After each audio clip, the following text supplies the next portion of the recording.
NGO defence YouTube channel में मैं आप सभी लोगों का पुनः स्वागत करता हूं। इसके हम पिछली वाली क्लास में हमने पढ़ा था इन्फ्लेशन, मुद्रास्फीति पढ़ा था। आज हम पढ़ने वाले हैं मुद्रा संकुचन, जिसे हम बोलते हैं डिफ्लेशन। तो जैसा कि हमने पढ़ा था, इन्फ्लेशन में क्या हो रहा था, कीमतों में लगातार वृद्धि हो रही थी। जस्ट अपोजिट होता है डिफ्लेशन, जब अर्थव्यवस्था में बाजार में वस्तुओं तथा सेवाओं की कीमतों में लगातार तेजी से क्या होती है, गिरावट होती है। तो उस अवस्था को हम मुद्रा संकुचन कहते हैं। कहने का मतलब ये कि यहाँ पे क्या होगा, कीमत लगातार गिरेगी और इसी कंडीशन को हम बोलते हैं डिफ्लेशन। आगे हम देखेंगे कि वास्तविकता क्यों होती है, क्या होती है डिफ्लेशन की, क्यों वस्तुओं की कीमत लगातार गिरती है, उसका एक रीजन होता है। तो आप आगे हम देखते हैं कि मुद्रा संकुचन की स्थिति क्यों आती है आखिरकार। तो आगे हम बात करते हैं मुद्रा संकुचन की स्थिति में। तो क्या हुआ, जैसे हमने उसमें पढ़ा था कि मुद्रा स्फीति में क्या था, मार्केट या अर्थव्यवस्था में मनी सप्लाई ज्यादा हो गई थी, मुद्रा की पूर्ति ज्यादा हो गई थी। यहां पे क्या होगा, अर्थव्यवस्था या बाजार में मुद्रा की पूर्ति में कमी आती है।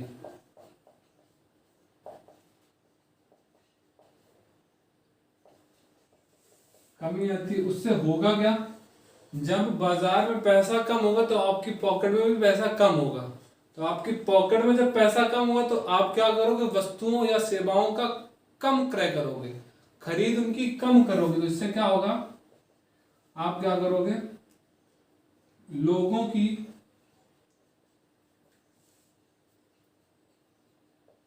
क्रय शक्ति में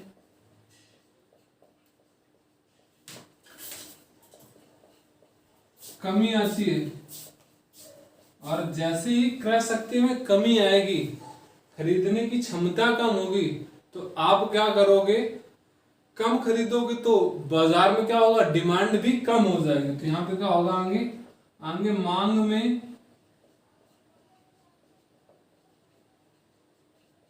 कमी आती है। और मांग में कमी आई तो मांग में कमी आने का मतलब क्या हो गया, कीमत में भी कमी आ जाएगी। कीमत में कमी आती है। तो ये वो वाली कंडीशन हो गई जब मैंने बताया था क्रेताधिकार बाजार। तो क्या था, वहां पे सप्लाई ज्यादा थी, डिमांड कम थी। तो क्या थे, प्राइस क्या हो रहे थे, कम हो रहे थे। तो कारण क्या होता है, मार्केट में सप्लाई ज्यादा होती है और डिमांड कम होती है। डिमांड क्यों कम होती है, उसका रीजन क्योंकि लोगों के पास क्या होता है, पैसा ही नहीं होता, मनी सप्लाई मार्केट में कम हो चुकी होती है। इसके इस कारण से क्या होता है, कीमत में लगातार गिरावट होती है। इसीलिए ये डिफ्लेशन यानी मुद्रा संकुचन की स्थिति बन जाती है। आगे हम पढ़ते हैं, दोनों का कंपैरिजन करते हैं। आगे हम देखते हैं, नोट डालना मुद्रास्फीति में, और कुछ पॉइंट रह गए थे वो भी पढ़ लीजिए। जैसा कि हमने पढ़ा था कि मुद्रास्फीति में आपने पढ़ा था कि मार्केट में मनी सप्लाई बढ़ जाती है, यानी मुद्रा की पूर्ति बढ़ जाती है। लेकिन एक बात आप हमेशा याद रखिएगा, जैसे उन्होंने लिखा है कि मुद्रास्फीति की स्थिति में लोगों की क्रय शक्ति में वृद्धि हो जाती है। उसका रीजन मैंने बताया था कि मार्केट में मनी सप्लाई ज्यादा हो गई, लोगों के पास पैसा ज्यादा हो गया, तो लोगों की क्रय शक्ति क्या हो गई, बढ़ गई। लेकिन आपको ये जरूर याद रखना है कि मुद्रा की क्रय शक्ति में क्या आती है, कमी आती है। जैसा कि मैंने यहाँ पे नीचे लिख रखा है कि प्राइस बढ़ा, लेकिन एम वी बराबर होता है, जहां पे एम वी लिखा है इसका मतलब है market value, money value. Money value. और अगर मनी वैल्यू की, मुद्रा की क्रय शक्ति में कमी आती है तो क्या होगा, रियल इनकम भी आपकी कम हो जाती है। तो पहले आप ये चीज समझिए कि रियल इनकम क्या होती है। तो एक होती है आपकी मौद्रिक आय, और एक होती है आपकी वास्तविक आय। दोनों में डिफरेंस समझना। मौद्रिक आय, अगर आप किसी कंपनी में जॉब करते हो तो आपको बेसिकली मैं मान लेता हूं कि भाई 20,000 रुपये सैलरी मिलती है पर मंथ में, तो ये आपकी क्या हो गई, मौद्रिक आय हो गई कि आपको भाई 20,000 रुपये सैलरी मिलती है पर मंथ। लेकिन वास्तविक आय क्या होती है, आप इस 20,000 से कितनी वस्तुएं, गुड्स या फिर कितनी सर्विसेज आप क्या कर सकते हो, परचेज कर सकते हो, इनको कितना आप खरीद सकते हो, ये क्या होगी आपकी वास्तविक आय होगी। आपने इस 20,000 से कितना सामान खरीदा या कितनी सेवाएं खरीदी, ये आपकी क्या हो गई, वास्तविक आय हो गई। तो रियल इनकम घटती और बढ़ती है। कैसे बढ़ती है आप इसको समझिएगा। इसके लिए हम करते क्या है, आपको एक एग्जाम्पल में बताता हूं आपको। एक साइड आप डाल दीजिएगा मुद्रा की मात्रा,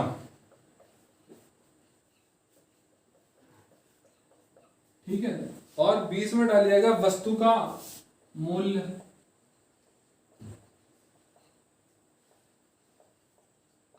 और एक साइड आप डालिएगा वस्तु की मात्रा।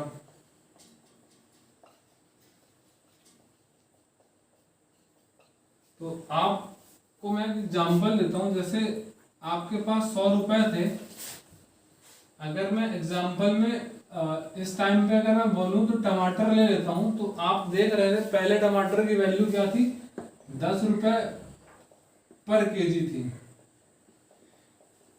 तो आपने 100 रुपए से कितने टमाटर खरीदे, 10 केजी। अगर रेट 10 रुपए पर केजी है तो आपने 100 रुपए से कितने खरीद लिए, 10 केजी। आगे मैं बात करूं, वस्तु का मूल्य बढ़ा, यानी प्राइस बढ़ गई, और इसका रेट हो गया कितना, 20 रुपए पर केजी। तो आप अब कितना खरीदोगे, 5 केजी। अगर मैं फिर बात करूं, आपके पास अब भी 100 रुपए है, अब प्राइस कितनी हो जाती है, 50 रुपए पर केजी। तो अब आप कितना खरीद रहे हो, 2 केजी। मैंने आपको बताया था रियल इनकम हमारी क्या होती है, जो हम जिस पैसे से हम जितनी वस्तुएं या सेवाएं खरीदते हैं वो हमारी क्या होती है, रियल इनकम। तो ये हम खरीद रहे हैं, ये हमारी क्या हो गई, रियल इनकम। भाई 100 रुपए से आप कितना खरीद पा रहे हो, वो आपकी क्या कहलाती है, रियल इनकम। 100 रुपए से आप देख रहे हो प्राइस लगातार क्या हो रही है, बढ़ रही है। पहले 10 रुपए था, फिर 20 हुआ, फिर 50 हुआ। तो क्या हो रही है, ये मात्रा भी कम हो रही है। इसका मतलब क्या हुआ, रियल इनकम आपकी कम हो रही है। और ये रेट क्या है, मार्केट वैल्यू भी क्या हो रही है,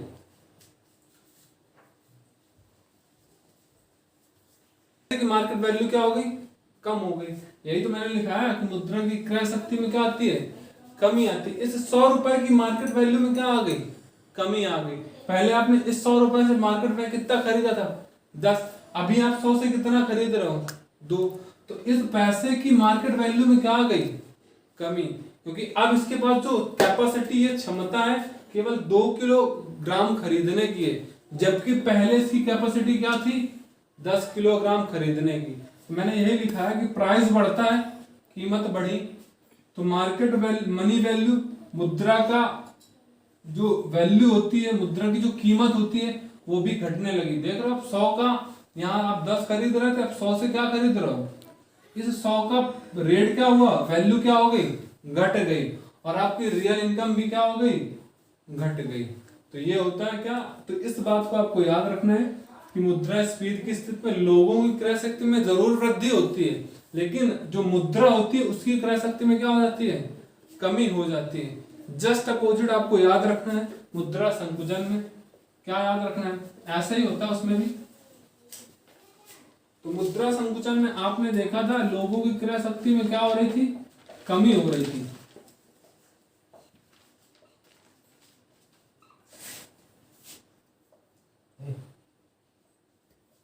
तो आपने देखा था मुद्रा संकुचन में क्या हुआ था, लोगों की जो क्रय शक्ति थी उसमें कमी हो गई थी। तो आप ये याद रखेंगे, आपने याद रखा था कि भाई मुद्रा संकुचन की स्थिति में लोगों की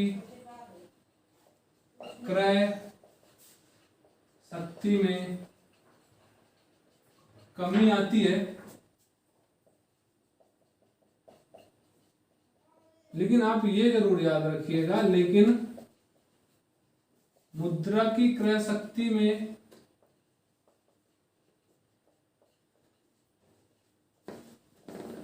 वृद्धि हो जाती है।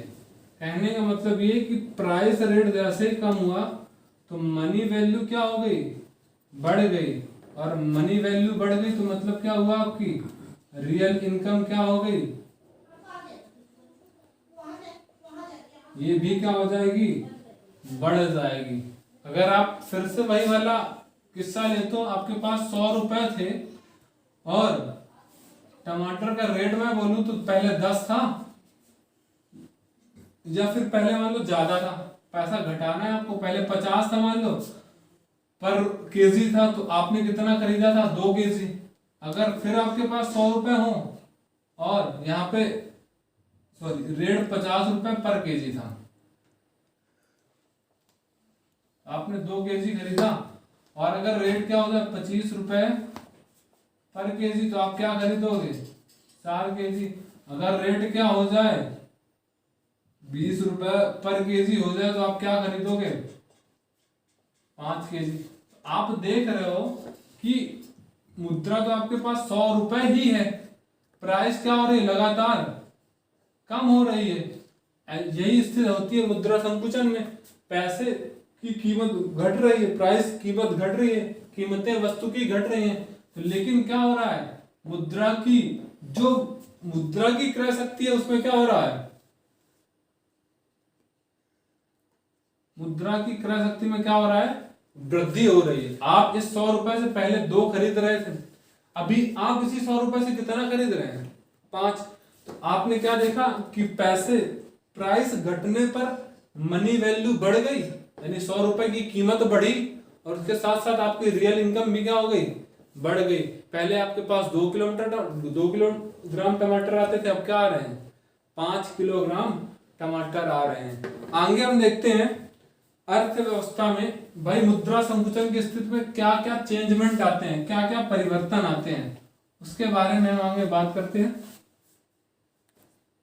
अब हम देखते हैं मुद्रास्फीति के बुरे प्रभाव, बैड इफेक्ट ऑफ इन्फ्लेशन। तो हमारी अर्थव्यवस्था या किसी भी देश की अर्थव्यवस्था के लिए ना तो इन्फ्लेशन अच्छा होता है ना डिफ्लेशन अच्छा होता है, यानी ना तो मुद्रास्फीति अच्छी होती है ना मुद्रा संकुचन अच्छा होता है। आज अभी हम देखते हैं, इसको समझते हैं क्यों नहीं अच्छा होता है। तो मुद्रास्फीति के हम बुरे प्रभाव हेडिंग डालेंगे, आगे देखेंगे कि हमने पढ़ा रखा है कि मुद्रास्फीति की स्थिति में वस्तुओं तथा सेवाओं की कीमतों में वृद्धि हो जाती है। ये आपने पढ़ा था, क्यों हो जाती है, क्योंकि मार्केट में मनी सप्लाई ज्यादा थी। तो भाई मनी सप्लाई ज्यादा थी तो क्या हुआ था, उनकी कीमतों में वृद्धि हो गई थी। क्यों वृद्धि क्यों हुई थी, क्योंकि मांग ज्यादा थी, इसलिए क्या हुआ था, कीमतों में वृद्धि हो गई। अब कीमतों में वृद्धि हो जाएगी तो भाई लोग क्या करेंगे, लोगों के खर्चे भी बढ़ जाएंगे ना, क्योंकि आप किसी चीज को पहले 10 रुपए में खरीद रहे थे, भाई 15 रुपए में आपको मिलती है, तो आपके खर्चे बढ़ गए। अगर खर्चे बढ़ गए तो आपके पास बचत कम होगी, अगर बचत कम होगी तो आप क्या करोगे, निवेश कम करोगे। आप कहीं निवेश करना चाह रहे हैं या आप कुछ करना चाह रहे हैं, किसी फैक्ट्री में आप निवेश करते हो, कुछ भी करते हो, कोई प्रोडक्शन कर रहे हो, किसी चीज का आपको प्रोडक्शन करना हो, तो आप उसमें क्या करोगे, निवेश में कमी करो, क्योंकि आपके खर्चे बढ़ चुके हैं और आपकी सेविंग कम है, तो आपका निवेश क्या होगा, कम हो जाएगा। अगर निवेश कम हो जाएगा तो उत्पादन में भी क्या होगी, कमी हो जाएगी, प्रोडक्शन में भी कमी होगी। अगर आप पैसे कम लगा रहे हो तो प्रोडक्शन भी क्या होगा, कम होगा। अगर प्रोडक्शन कम होगा तो रोजगार में भी कमी आएगी। आप क्या करोगे, आप जितने भी आपके वर्कर हैं उनको निकालोगे। क्यों, क्योंकि आपके पास पैसा नहीं सबको सैलरी देने के लिए। तो रोजगार में जब कमी आएगी तो बेरोजगारी में क्या होगी, वृद्धि हो जाएगी, और बेरोजगारी में वृद्धि होगी तो क्या होगा, गरीबी में भी वृद्धि होगी। ये तो हो गए हमारे मुद्रा स्फीति के बुरे प्रभाव। आगे हम देखते हैं मुद्रा संकुचन के बुरे प्रभाव क्या होते हैं। Bad effect of deflation. Heading डालेंगे मुद्रा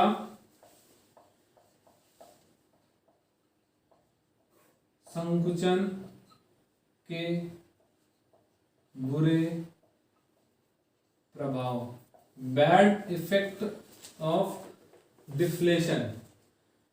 तो इसके पहले जैसे आपने पढ़ा कि भाई मुद्रास्फीति में कहा था कि वस्तुओं तथा सेवाओं की कीमतों में वृद्धि हो गई थी। तो यहाँ पे क्या था, आपने पढ़ रखा था मुद्रा संकुचन की स्थिति में वस्तुओं तथा सेवाओं की कीमतों में कमी आती है। आपने पढ़ा था। और क्यों कमी आती है, मैंने बताया था कि भाई मार्केट में क्या था, मनी सप्लाई कम हो गई थी, तो लोगों के पास पैसा कम था। लोगों के पास पैसा कम था तो डिमांड कम कर रहे थे। डिमांड कम कर रहे थे तो क्या हुआ, जब डिमांड कम होगी किसी चीज की तो उसकी प्राइस क्या हो जाएगी, घट जाएगी। तो कीमतों में कमी आएगी। कीमतों में जैसे ही कमी आएगी तो क्या होगा, जो उत्पादन कर रहा होगा, मान लो आप किसी चीज को बना रहे हैं, उसको मार्केट में बेच रहे हैं, अगर आपकी वो वस्तु सस्ते दामों में बिक रही है तो क्या होगा, उत्पादन आपने जो बनाई आपके अंदर क्या होगा, निराशा का भाव आएगा। तो जो क्या होगा, उत्पादन वर्ग होगा, जो प्रोडक्शन कर रहा होगा उसमें क्या होगा, निराशा आएगी। तो आप ये दूसरा अगला पॉइंट डालोगे, उत्पादक वर्ग में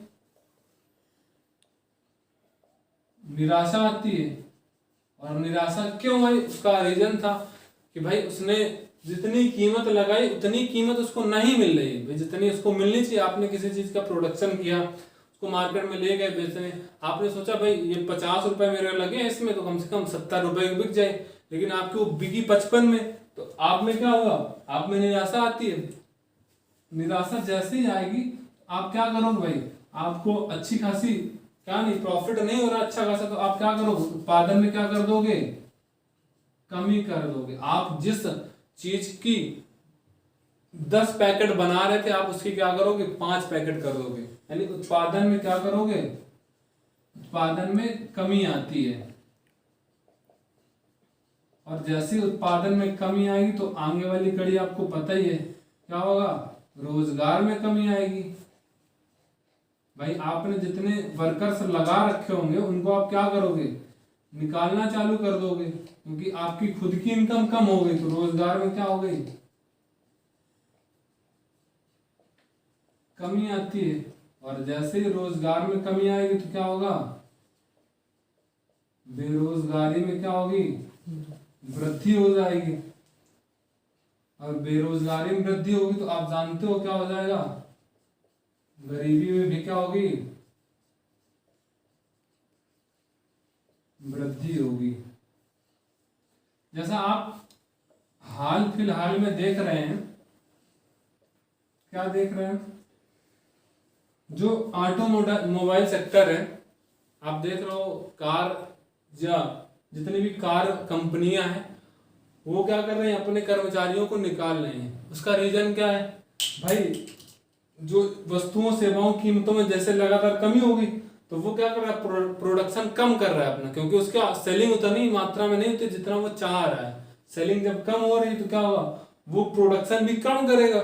जैसे प्रोडक्शन कम करेगा तो क्या करेगा भाई, जिस चीज को बनाने के लिए 10 पैकेट थी, सपोज दैट कोई कंपनी 10 पैकेट बना रही थी डेली, तो उसमें 10 वर्कर लग रहे थे, उसने क्या किया 5 पैकेट बनाना जैसे ही चालू किया तो 5 वर्कर क्या हो गए, फ्री हो गए, उनको निकाल देगा। जैसे निकालेगा तो रोजगार में क्या होगी, कमी आई। रोजगार में कमी है तो वो जो 5 थे उनमें क्या हो जाएगी, वो 5 जुड़ जाएंगे, उनकी बेरोजगारी में क्या हो गई, वृद्धि होगी। और जैसे बेरोजगारी में वृद्धि होगी, गरीबी में क्या हो जाएगी, वृद्धि हो जाएगी। तो हमारी अर्थव्यवस्था या किसी भी देश की अर्थव्यवस्था के लिए कुल मिला के ना तो मुद्रास्फीति यानी इन्फ्लेशन अच्छा है और ना ही डिफ्लेशन यानी क्या, मुद्रा संकुचन अच्छा है। हमेशा अर्थव्यवस्था की वो स्थिति अच्छी होती है जहां पर डिमांड और सप्लाई का लेवल क्या हो, समान हो। मांग अगर 4 पैकेट की हो रही तो सप्लाई भी कितने की हो रही है, 4 पैकेट की। अगर ये संतुलन डगमगाता है, यानी मांग और सप्लाई में हल्का सा भी असंतुलन होता है, तो हमारी अर्थव्यवस्था में उसके बैड इफेक्ट होते हैं, बुरे प्रभाव होते हैं। फिर इसके बाद हम आगे की कक्षा में पढ़ेंगे रिफ्लेक्शन। आज के लिए इतना ही काफी।